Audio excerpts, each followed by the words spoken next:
Gatito Misifu.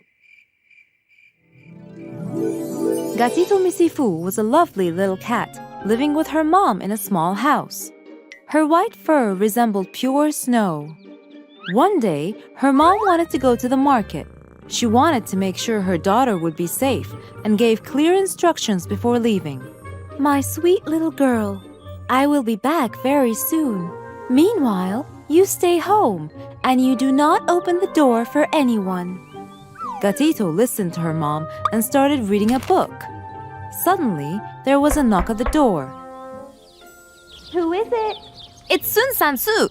Sun Sansu, Gatito's friend, was a beautiful brown cat, very energetic and reckless. Come on, open the door. I cannot. Mommy said not to open the door for anyone. Okay, you come outside then. I cannot either. Mommy said to stay home. Come on, she meant not to open the door for strangers, but she was surely not referring to me. I am your best friend, and she knows me very well. Come, let's play.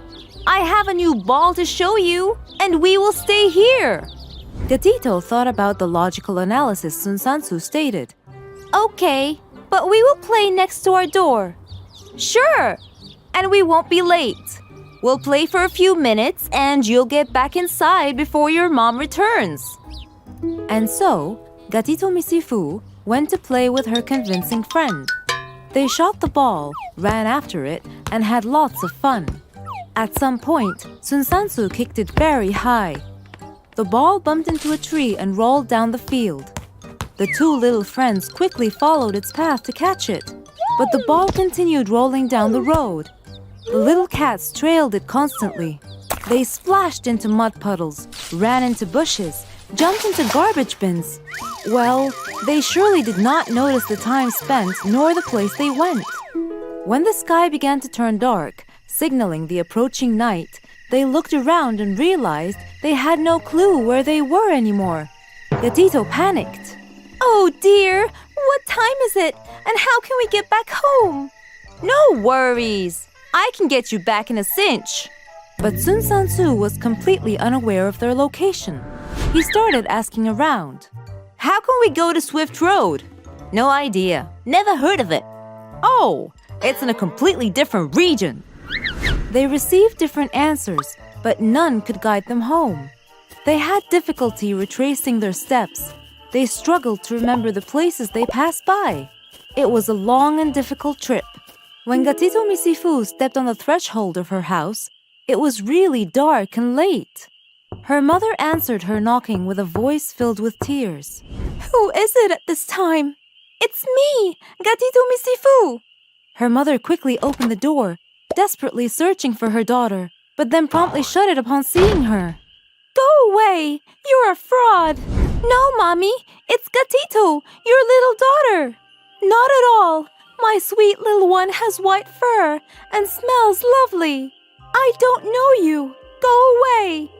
Gatito Misifu was left outside in the night. Tired and cold, she was trembling like a leaf.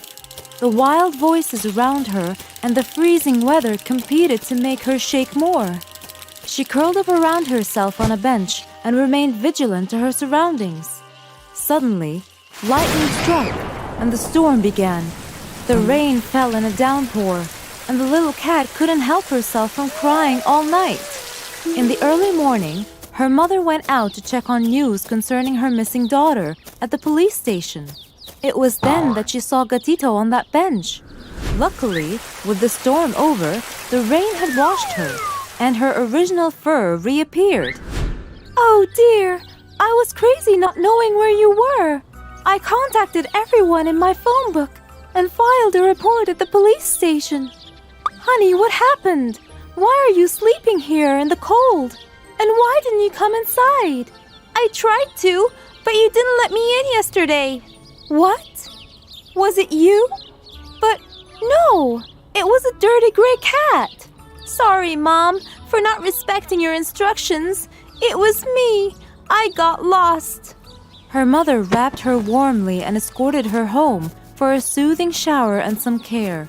Mommy no longer needed to explain much to her daughter about why she should have followed the safety instructions. Gatito Misifu had fully grasped the importance of respecting adults' guidance, and henceforth she vowed never to defy her mama again. The Wolf and the 7 Little Goats. Once upon a time, in a distant peaceful land, a mother goat and her 7 adorable children lived happily in a cozy cottage near the forest, where laughter and love filled the air. One day, the mother goat needed to fetch vegetables from town. Before leaving, she warned her kids about the big bad wolf lurking nearby. Dear children, I must go to town. Remember, never open the door to strangers, and beware of the big bad wolf. He won't spare you if he comes. The 7 little kids responded harmonically. Yes, Mother. With a warm hug, the mother goat departed. Meanwhile, the hungry wolf prowled around the cottage, drawn by the scent of the little goats. He approached and knocked on the door. "Open up, my darlings. Mother is back," he growled in a rough voice, but the 7 little goats refused to open the door, recognizing the wolf's deceit. You are not our mother. Your voice is harsh, while hers is soft and sweet. Disheartened, the wolf searched for a solution. He spotted a house with helium balloons nearby, and an idea struck him. Inhaling helium, he returned to the cottage and knocked again. Open the door, my sweet ones. Mother has returned. This time, the youngest goat checked under the door and remained unconvinced. You're still not our mommy. Your feet are dark, while hers are white. Determined to deceive, the wolf covered his dark paws with white flour from a nearby bakery. With his feet now white, he returned to the cottage and tried once more. Open up, my darlings. Mummy is finally home, and she has gifts for each one of you. The wolf mimicked the mother goat's soft voice. The wary kids requested proof. Show us your feet. Seeing the white feet, they believed the wolf was their mother and opened the door eagerly. But their joy turned to fear as they faced the hungry wolf, ready to devour them with a menacing grin. Didn't your mother warn you about strangers? Now you'll be my supper. The terrified goats scattered inside the house, seeking hiding spots. One hid in the laundry basket, another in the oven, one under the bed, while another tried to hide in a pot. Well, the wolf found them and captured 6 of the kids inside a big bag. But the youngest, cleverly hiding in the clock case, managed to escape. Planning a grim dinner, the wolf left the house carrying the big heavy bag and headed into the forest. By the river, he lay beneath a tree to rest a bit and soon fell asleep with the bag next to him. Meanwhile, the mother goat returned to find her cottage in chaos. Oh no! What happened here? Where are my sweet little kids? Horrified, she searched for her missing children and heard a faint noise coming from the clock. Upon opening it, the scared baby goat leapt into her arms. Determined to rescue her other kids, the mother goat went out in pursuit to find the wolf. She spotted him sleeping beneath a tree, with the bag of captured goats beside him. She quickly released her little ones and devised a plan to end the wolf's threat. Fetch some big stones, my sweethearts. We'll fill the wolf's bag while he sleeps, she instructed. The little goats obeyed, filling the bag with heavy stones. As the sun set, they returned home safely, grateful for their escape and their unbreakable bond. The next day, the thirsty wolf woke up and rushed to the river, carrying the heavy bag. But as he leaned in to drink, the weight of the stones pulled him into the water, never to be seen or heard from again. Peace returned to the forest, thanks to the bravery and cleverness of the mother goat and her little kids. The Old Man and His Grandson. Once upon a time, in a small village, lived a single father named Jack, affectionately known as Jack the Jolly, due to his perpetual cheerfulness. Jack adored his son, Hansel, and ensured he had a happy, love-filled childhood, never letting him feel the absence of a mother. He cooked, played games, and comforted the little boy when he felt sorrow, making sure Hansel always felt cherished and secure. Hansel grew up to be known as Hansel the Handsome. His charming looks and kind nature earned him this nickname. He cared for Jack, remembering his sacrifices and love. The young man ensured that his father never felt alone. One day, Hansel fell in love with a girl named Elsie, and they married with Jack's blessing. However, it wasn't long before Elsie showed her true colors, pulling Hansel away from his father. Hansel, where are you going? To check on my father. And what about me? Of course, sweetheart. I'll stay with you. Under Elsie's influence, Hansel neglected Jack, who grew lonely. However, when Elsie gave birth to their son, Harry, Jack found joy in his grandson. But Elsie, jealous of their bond, wanted Jack out of the house. Why don't you send him away to an old-age home? But this is his house. Also, we need someone to take care of Harry. You're right, but I'm telling you, this can't go on forever. I want him out of this house soon. 8 years later, Jack's health declined significantly. One day, during dinner, his trembling hand spilt broth on an expensive tablecloth, making Elsie furious. In response, Elsie demanded that Jack eat behind the stove, and when he dropped his bowl and broke it, he was given a wooden bowl to eat from. Harry, Jack's only comfort, often sat with him to keep him company and bring a smile to his sad face. Weeks passed, and one day, Hansel and Elsie saw Harry collecting wood and playing with it. Look how innocently our son plays. What are you doing, Harry? Building a home for us? No, I'm making wooden bowls for you. Wooden bowls? But son, we don't need wooden bowls. Not now, but when you're old like Grandpa. I don't want you to be breaking earthenware. That's why I'm making them now. Hansel and Elsie were struck by their son's words, realizing the cruelty they had inflicted on Jack. The innocence of Harry's actions mirrored their future, awakening a sense of shame and remorse in them. "We've been so unkind," Hansel lamented, his voice heavy with regret. Let's treat Father better.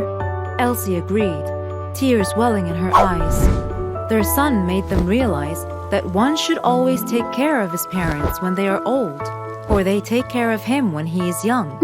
From that day forward, they took good care of Jack, ensuring he ate with them and was surrounded by love and respect.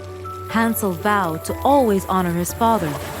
Jack's final years were filled with warmth, uniting the family once again.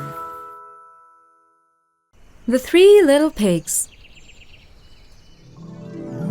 Once upon a time, there were 3 little pigs, Strawy, Sticky, and Bricky, living with their mama pig in a small house. It was time for them to leave their home and learn to live on their own. My dear children, the time has come for you to go out into the world and make your own way. Go and start your new lives, but don't ever forget, whatever you do in this world, do the best you can. This is the only and the best way to stay alive. A little sad but excited, the 3 little pigs said their goodbyes to their mommy and set off. After a while, they found a piece of land where they could build their own home. The youngest, Strawy, was a bit lazy. He was determined to build his home with straw. He thought this was the easiest and fastest way to build a home. That way, he had heaps of time to play. Strawy finished his house in one day. He yelled out to the other piglets, Hey, you guys, I'm already finished. "Oh, okay, but this house doesn't look steady at all." Don't worry, nothing will happen. The middle piglet, Sticky, was slightly more diligent and constructed a little cubby house using sticks and twigs. His house took exactly 3 days to finish.